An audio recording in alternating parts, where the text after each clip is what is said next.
कैसे हैं स्टूडेंट्स आप लोग। हम लोग इकोसिस्टम चैप्टर पढ़ रहे थे 12th का, उसको आज आगे बढ़ाएंगे। टाइप्स ऑफ इकोसिस्टम आज देखा जाएगा। उसके पहले एक बात बोलना है, आप लोगों को एक क्वेश्चन आंसर का सीरीज मिल रहा है जिसको हम लोग नीट बूस्टर नाम दिए हैं। नीट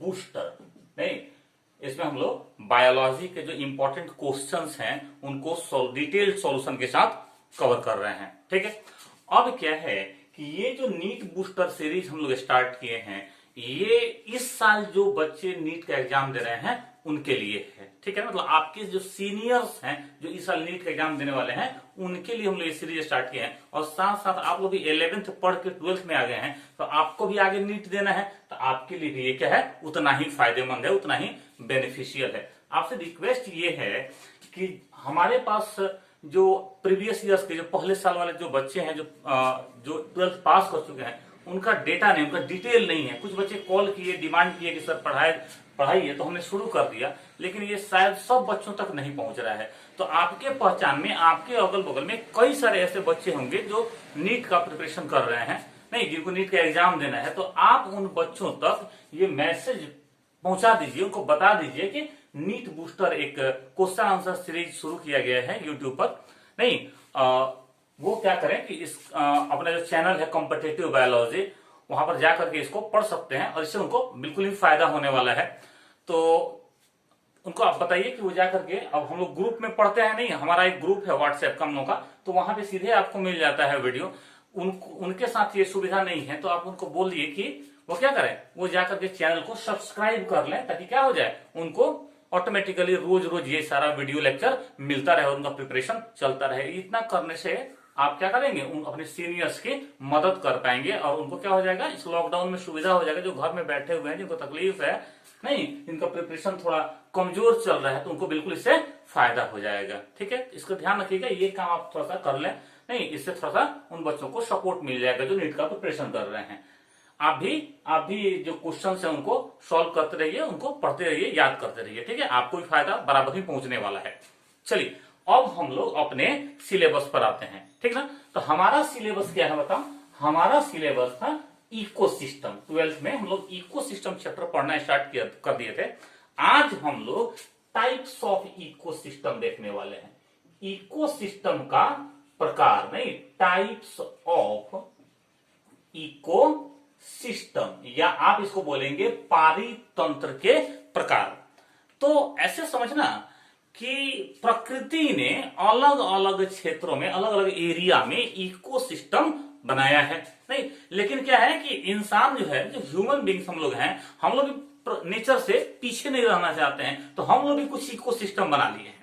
ठीक ना, तो इकोसिस्टम क्या है कि फॉर्मेशन के आधार पर, बनावट के आधार पर अगर देखा जाए तो फिर दो टाइप का हो गया। एक नेचर ने बनाया वो, और दूसरा जो हमने बनाया वो, मतलब जो मानवों ने बनाया वो। तो देखा जाए तो इकोसिस्टम ऑफ 2 टाइप्स के हो गए। कौन कौन से बताओ। एक को आप बोलेंगे नेचुरल इकोसिस्टम, नेचर से वर्ड हो गया नेचुरल इकोसिस्टम, और दूसरे को आप बोलेंगे मैनमेड इकोसिस्टम, आदमी का बनाया हुआ, तो आप बोल देंगे मैनमेड इकोसिस्टम। ठीक है ना, प्राकृतिक पारितंत्र, और यहां पर बोलेंगे मानव निर्मित पारितंत्र। चलिए, ये जो नेचुरल इकोसिस्टम है, जब इसको हम लोग पढ़ने चलते हैं तो अर्थ के बारे में सोचो, नहीं, पृथ्वी की कल्पना करो, अर्थ के बारे में सोचो, तो अर्थ के 2 इंपॉर्टेंट भाग हो गए। एक हो गया धरातल वाला भाग, नहीं, टेरेस्ट्रियल पार्ट जिसको आप बोल सकते हैं, और दूसरा हो गया वाटर वाला, जल वाला भाग, जिसको आप एक्वेटिक पार्ट बोल सकते हैं, जलीय भाग बोल सकते हैं। तो क्या है, इकोसिस्टम धरातल वाले भाग में भी डेवलप हो रहे हैं, उपस्थित हैं, और वाटर में भी, वाटर जो बॉडी है, जो जल स्रोत है, वहां भी उपस्थित है। इस आधार पे अगर देखा जाए तो ये नेचुरल इकोसिस्टम अब कितने टाइप के हो गए, ये हो गए 2 टाइप्स के।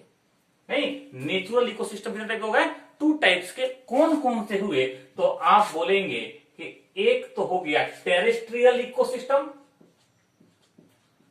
Terrestrial ecosystem,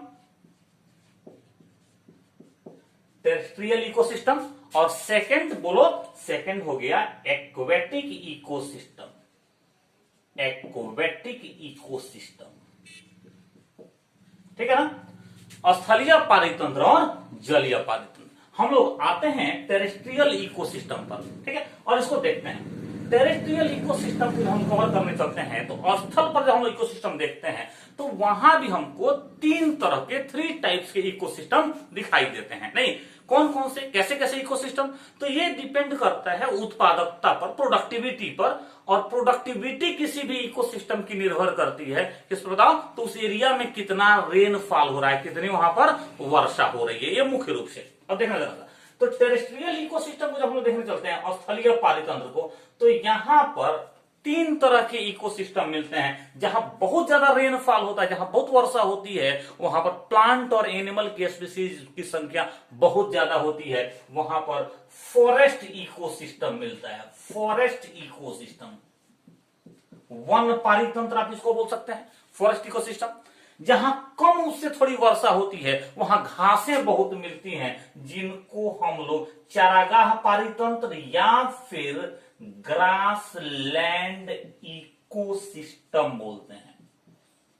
grassland ecosystem. और जिन क्षेत्रों में, जिस एरिया में रेनफॉल बहुत कम होता है, नहीं, एवरेज एनुअल रेनफॉल, औसत वार्षिक वर्षा बहुत कम होती है, वहां पर क्या है, तो प्लांट और एनिमल स्पीसीज जो है, पादप और जंतु की प्रजातियां हैं, वो तो बहुत ही कम मिलती हैं। उनकी उत्पादकता क्या होती है, बहुत ही कम होती है। ऐसे इकोसिस्टम को हम लोग डेजर्ट इकोसिस्टम या फिर मरुस्थलीय पारितंत्र कहते हैं, ठीक है ना। थोड़ा डेजर्ट इकोसिस्टम को अगर समझो, तो डेजर्ट 2 टाइप के होते हैं। ये डेजर्ट जो है वो, ये डेजर्ट जो है ये 2 टाइप का होता है। एक को बोलते हैं हम लोग हॉट डेजर्ट, नहीं, हॉट उष्ण मरुस्थल बोलेंगे हिंदी में, और दूसरे को बोलते हैं कोल्ड डेजर्ट, शीत मरुस्थल बोलते हैं, ठीक ना। हॉट डेजर्ट और कोल्ड डेजर्ट क्या होता है, क्या देखना। जैसे आपने सहारा का नाम सुना होगा, सहारा मरुस्थल, सहारा डेजर्ट अफ्रीका में है। ये हॉट डेजर्ट है, यहाँ पे टेम्परेचर बहुत हाई रहता है, और क्या होता है, रेनफॉल बहुत कम है, इसलिए प्लांट और एनिमल स्पीसीज जो है वो बहुत कम पाए जाते हैं, प्रोडक्टिविटी बहुत कम पाई जाती है। ध्यान रखना है आपको कि कोल्ड डेजर्ट जो है, बहुत सारे ऐसे कोल्ड एरिया हैं, नहीं, शीत क्षेत्र हैं, जहां पर कि रेनफॉल बिल्कुल भी नहीं है या बहुत कम है, टेम्परेचर बहुत कम है। इसके चलते वहां भी प्लांट और एनिमल स्पीसीज का क्या है, नंबर बहुत कम होता है, तो उस एरिया को डेजर्ट बोलेंगे। और कौन सा डेजर्ट, तो आप बोलेंगे कोल्ड डेजर्ट। एग्जाम्पल में अभी आप इंडिया में ही लें तो जो लेह लद्दाख वाला एरिया है वो कोल्ड डेजर्ट में आता है। जो हम लोग का लेह लद्दाख वाला एरिया है वो कहां आता है, कोल्ड डेजर्ट में। लेह लद्दाख का पोषण तो सबको पता होगा, नहीं, अब कश्मीर से ये अलग हो गया है, और यहीं पर तो हम चाइना से लड़ने के लिए बिल्कुल तैयार बैठे हुए हैं, ठीक। तो ये ले क्या है, कोल्ड डेजर्ट है, हम लोग डेजर्ट भी अपना छोड़ने को तैयार नहीं है, ध्यान रखिए। चलिए यहां से बाहर निकल के ये जो स्थलीय पारितंत्र 3 टाइप्स के हैं, फॉरेस्ट, ग्रासलैंड और डेजर्ट, यहां से हम आते हैं कहां पर, एक्वेटिक इकोसिस्टम में, जलीय पारितंत्र में। तो ध्यान रखना है कि जो वाटर बॉडीज हैं, जो जल स्रोत हैं, वो सैलिनिटी या लवणता के आधार पर कितने टाइप के होते हैं, 2 टाइप्स के मेनली होते हैं। एक जहां सैलिनिटी लो है, उस लो सैलिनिटी वाले वाटर बॉडी को, जल स्रोत को हम लोग फ्रेश वाटर बॉडी कहते हैं, फ्रेश वाटर। तो फ्रेश वाटर में जो इकोसिस्टम डेवलप हुआ है उसको आप बोल देंगे fresh water ecosystem, clear, fresh water ecosystem. और जो इकोसिस्टम हाई सैलिनिटी वाले एरिया में डेवलप हो रहा है उसको आप बोलेंगे मैराइन इकोसिस्टम, मैराइन इकोसिस्टम। तो एक्वेटिक में भी 2 टाइप्स हो गए, फ्रेश वाटर और मैराइन। इस फ्रेश वाटर को भी अगर देखो, जो ताजे जल के स्रोत हैं उसमें भी 2 तरह के हैं, नहीं, वो भी सोर्सेस 2 टाइप्स के हैं। कौन कौन सा, एक जो वाटर बहता है जिसको रनिंग वाटर बोल सकते हैं, और दूसरा जो स्टेगनेंट वाटर है, जो स्थिर जल का स्रोत है। तो इस हिसाब से फ्रेश वाटर इकोसिस्टम भी 2 टाइप्स के हो गए। देखो तो कौन कौन सा, एक जो रनिंग वाटर है उसको बोलते हैं हम लोग लोटिक इकोसिस्टम, इसमें इसमें रिवर आ जाएगा, इसमें इसका एग्जाम्पल हम रिवर लिख देंगे, ठीक है ना। और दूसरा जो स्टेगनेंट वाटर है, जो स्थिर जल स्रोत हैं, उनको हम लोग बोलेंगे लेंटिक इकोसिस्टम, लेंटिक इकोसिस्टम या लोटेक इकोसिस्टम, ठीक है ना। तो लेंटिक इकोसिस्टम का एग्जांपल क्या हो जाएगा बोलो, यहां हो जाएगा पॉन्ड, जितने भी प्राकृतिक तालाब हैं, पॉन्ड्स, वो लेंटिक इकोसिस्टम के एग्जांपल हो जाएंगे। यहां पर जितने भी झीलें हैं, नहीं मीठे पानी की या ताजे पानी की, वो क्या हो जाएंगे, लेंटिक इकोसिस्टम का एग्जाम्पल हो जाएंगे। तो फ्रेश वाटर में हो गया लोटिक इकोसिस्टम और लेंटिक इकोसिस्टम एग्जाम्पल के साथ आप देखें। हम आते हैं थोड़ा सा यहां पर मेराइन इकोसिस्टम में। तो मेराइन इकोसिस्टम में आप देखेंगे, अभी बोले हैं कि ये जो वाटर बॉडी होते हैं, इनकी सैलिनिटी क्या होती है, बहुत हाई होती है, नहीं बहुत ज्यादा होती है। तो ऐसे कौन से क्षेत्र हैं, तो जितने भी ओशन हैं, ओशन मतलब जितने भी समुद्र हैं, उन महासागर हैं, सबकी सैलिनिटी हाई होती है। तो वहां की इकोसिस्टम जो है मेराइन इकोसिस्टम के एग्जाम्पल हो गया। जो सी हैं, जो समुद्र हैं, उनका क्या है, उनका भी सैलिनिटी हाई होता है, वो भी मेराइन इकोसिस्टम के एग्जाम्पल हो गया। इनके साथ साथ कुछ लगून्स होते हैं, झीलें कुछ होती हैं समुद्र के किनारे, वो भी क्या होती हैं, मेराइन इकोसिस्टम का एग्जाम्पल होती हैं। तो ये हम लोगों ने नेचुरल इकोसिस्टम को कवर किया है, ठीक है। अब वो आते हैं मैन मेड इकोसिस्टम पे। ह्यूमन बींग्स ने जिस इकोसिस्टम को बनाया है या बनाता है, उसको मैन मेड इकोसिस्टम कहते हैं। एग्जाम्पल देखें उससे पहले थोड़ा सा एग्जाम के हिसाब से फैक्ट देखते हैं कि नेचुरल इकोसिस्टम और मैनमेड इकोसिस्टम में बड़ा अंतर क्या है। नेचुरल इकोसिस्टम ध्यान रखिएगा, नेचर के द्वारा बना है, सेल्फ गवर्नड होता है, सेल्फ रेगुलेटिंग होता है, मतलब अपना नियंत्रण ये खुद करता है, ठीक है। तो ये कैसा होता है, ये बैलेंस्ड इकोसिस्टम होता है। आपसे क्वेश्चन करेगा कि बैलेंस्ड इकोसिस्टम कौन है, तो आप बोलेंगे नेचुरल इकोसिस्टम। जबकि मैनमेड इकोसिस्टम या इसी को बोल दो आर्टिफिशियल इकोसिस्टम, ये क्या होता है, तो ये अनबैलेंस्ड इकोसिस्टम होता है। तो ये ध्यान रखना है आपको कि कौन बैलेंस्ड है और कौन क्या है, अनबैलेंस्ड इकोसिस्टम है। चलिए, मैनमेड इकोसिस्टम में भी क्या है कि दो तरह के इकोसिस्टम हो जाएंगे। यहां पर भी क्या हो जाएगा, एक लैंड पर, एक धरातल पर जो हम लोग डेवलप करते हैं इकोसिस्टम, वो हो जाएगा। दूसरा जो वाटर में डेवलप करते हैं वो हो जाएगा। तो यहां पर भी टेरेस्ट्रियल हो जाएगा और एक्वेटिक हो जाएगा, ध्यान रखना है। मैनमेड इकोसिस्टम में टू टाइप्स हो जाएंगे, टेरेस्ट्रियल और एक्वेटिक। इस टेरेस्ट्रियल का अगर एग्जांपल लेते हो तो जितना भी गार्डन हम लोग बनाते हैं वो हमारा बनाया हुआ इकोसिस्टम है, मैनमेड इकोसिस्टम है, टेरेस्ट्रियल का एग्जांपल हो गया। नहीं, खेत हम लोग तरह तरह का खेत, धान का खेत, गेहूं का खेत, नहीं मक्का का खेत, गन्ना का खेत, जितना भी क्रॉप फील्ड है, क्रॉप फील्ड, वो सब के सब क्या है बताओ, सब के सब मैनमेड इकोसिस्टम है और टेरेस्ट्रियल इकोसिस्टम का एग्जांपल हो गया। एक्वेटिक में कौन सा, तो देखो इनका अगर एग्जांपल कि मैनमेड एक्वेटिक इकोसिस्टम कौन कौन से हैं, तो यहां पर हम लोग भी ढेर सारा पॉन्ड बना लेते हैं, नहीं दुनिया भर का ढेर सारा तालाब आजकल हम लोग बना रहे हैं मछली पालने के लिए या फिर दूसरे कामों के लिए। तो यहां पर क्या है कि एक्वेटिक इकोसिस्टम में, मैनमेड एक्वेटिक सिस्टम में हम रख देंगे क्या, तो आर्टिफिशियल पॉन्ड को, कृत्रिम तालाब को, ठीक है। एक्वेरियम, मछली पालने के लिए घर में आप रखते हैं एक्वेरियम, तो एक्वेरियम भी किसका एग्जांपल हो जाएगा, एक्वेरियम भी एग्जांपल हो जाएगा मैनमेड इकोसिस्टम का। ये हमने देखा कि इकोसिस्टम कितने टाइप के होते हैं। अब आपको क्या पढ़ना है, टाइप्स ऑफ इकोसिस्टम तो पढ़ना है, लेकिन सारा कुछ डिटेल में आपको कवर नहीं करना है। नहीं, आपको अपने सिलेबस के अकॉर्डिंग टाइप ऑफ इकोसिस्टम देखना था और डिटेल में यहां पर देखो फ्रेश वाटर इकोसिस्टम में जो पॉन्ड इकोसिस्टम है, यहां पर जो पॉन्ड इकोसिस्टम है इसको डिटेल में कवर करना है, जिसको हम लोग नेक्स्ट वीडियो में देखेंगे, ठीक है। ये आज का आपका इकोसिस्टम का वीडियो लेक्चर था। एक बात और जोड़नी है, अब ये इकोसिस्टम से बाहर निकल के आइए, एक बात जोड़नी है कि आपका रिवाइज्ड सिलेबस सीबीएसई एनसीईआरटी ने दे दिया है, ठीक है।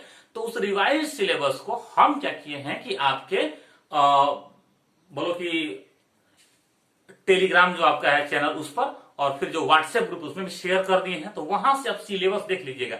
लेकिन ध्यान रखिएगा कि वो सिर्फ आपके 11th या 12th, अब तो 12th में तो आपके लिए 12th एग्जाम के लिए ही है, 2020 एंड 21 के लिए, मतलब नेक्स्ट ईयर के लिए जो आप एग्जाम देने वाले हैं, ठीक। लेकिन क्या है कि नीट में ऐसा कोई प्रोविजन नहीं है, ऐसा कोई प्रावधान नहीं है। तो नीट में जो सिलेबस आएगा वो डिटेल सिलेबस ही आएगा। ध्यान रखना है कि हम जो प्रिपरेशन कर रहे हैं, हम जो तैयारी करेंगे, हम लोग डिटेल सिलेबस ही करेंगे। हम लोग कहीं भी कैंची चलाने वाले नहीं है, पूरा पढ़ा जाएगा। और क्या होगा कि एग्जाम के टाइम में क्या करेंगे हम लोग कि जो सिलेबस से बाहर निकाले गए टॉपिक है उनको छांट देंगे नहीं, और बाकी जो बचा जो सिलेबस है उसको पढ़ करके एग्जाम देंगे और फिर नीट के लिए डिटेल कवर कर लेंगे। ठीक है, चलिए एक और चीज देख रहा हूं, पिछले 2 दिनों से हम लोग जो वीडियो डाल रहे हैं, तो आप पढ़ रहे हैं, मेहनत कर रहे हैं, मेहनत करते रहिए। हम लोग का जो हम लोग को जो इंस्पायर करने वाला जो सेंटेंस है अक्सर हम लोग यूज करते हैं, आप लोग भी करते हैं, run faster for better life, नहीं, run faster for better life. तो इसको ध्यान में रखिएगा। अगर अच्छा जीवन चाहिए, अगर जीवन में आगे बढ़ना है, बेहतर करना है, तो थोड़ा मेहनत क्या करना होगा, ज्यादा करना होगा, नहीं। तो इसको आप याद रखिएगा और मेहनत करते रहिएगा। एक बार फिर से आपको रिकॉल करा देते हैं कि वो जो बच्चे जिनके लिए हम लोग नीट बूस्टर चला रहे हैं उन तक बात पहुंचा दीजिए, नहीं, रिक्वेस्ट है आपसे कि बात पहुंचाइए, बोलिए कि वो क्या करें, चैनल को सब्सक्राइब करके और जुड़े। हमको भी अच्छा लगेगा। असल में होता क्या है कि जब फीडबैक मिलने लगता है, आप भी जब कमेंट करके बताइएगा कि जो काम हो रहा है, देख रहे हैं पसीना हो रहा है, जो मेहनत हम लोग कर रहे हैं, तो उसका लाभ आप तक पहुंच भी रहा है या हम ऐसे ही मेहनत करते चले जा रहे हैं, नहीं। तो आप क्या करिए, उनको बताइए और ये भी बोलिए कि भैया पढ़ के देखिए, अगर फायदा होता है तो कमेंट करके बताइए वहीं पर वीडियो में कि हाँ फायदा हो रहा है। अगर नहीं तो ये भी बताइए कि और क्या हम लोग कर सकते हैं कि आपको फायदा हो। ठीक है, चलिए, गुड लक, थैंक यू।